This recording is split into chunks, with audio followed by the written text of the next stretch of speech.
পাঁচটি ছাত্র সংসদে যখন ছাত্রদল গোহারা হেরেছে এবং বিভিন্ন জায়গায় যখন মহিলাদের প্রচারণার মধ্য দিয়ে তারা ঈর্ষান্বিত হয়েছে, এখন তারা বলে যে নারীদের উপর আক্রমণ চালাচ্ছে। আমাদের এক বোনকে বরফ নিক্ষেপ করেছে, মাথায় 4টি সেলাই দিতে হয়েছে। ঢাকা 4 আসনে একজনের মাথায় হলো কোপ দিয়েছে, সেখানে 6টি সেলাই দিতে হয়েছে। অন্য জায়গায় মহিলাদের পেটে লাথি মেরেছে। আমরা ধৈর্য ধারণ করব 12 তারিখ পর্যন্ত। আমরা আমাদের মা বোনেরা প্রত্যেকটা ফ্ল্যাটে যাচ্ছে আমাদের শাপলা কোলের দাওয়াত নিয়ে, দাড়ি পাল্লার দাওয়াত নিয়ে। তারা ভয় পেয়েছে। আমি এক বিএনপি নেতাকে জিজ্ঞেস করলাম কি হচ্ছে, বলল যে জামায়াত ইসলামী এনসিপির মহিলারা যেভাবে ঘরে যাচ্ছে আমরা তো হারার ভয়ে আছি। তো হার জিত হলো জনগণের কাছে, এটা জনগণের কাছে ছেড়ে দিন।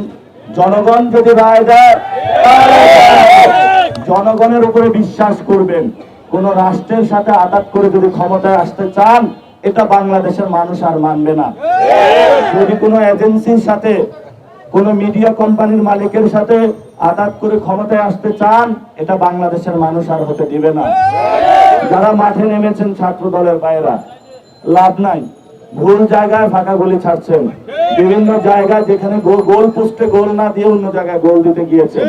সেজন্য তাদেরকে বলবো যে আসুন, ঘরে ফিরে আসুন, ঘরের ছেলে ঘরে ফিরে আসুন, নির্বাচনী কাজে মনোযোগ দিন। মাঠের মধ্যে বিশৃঙ্খল পরিস্থিতি আপনারা সৃষ্টি করবেন না।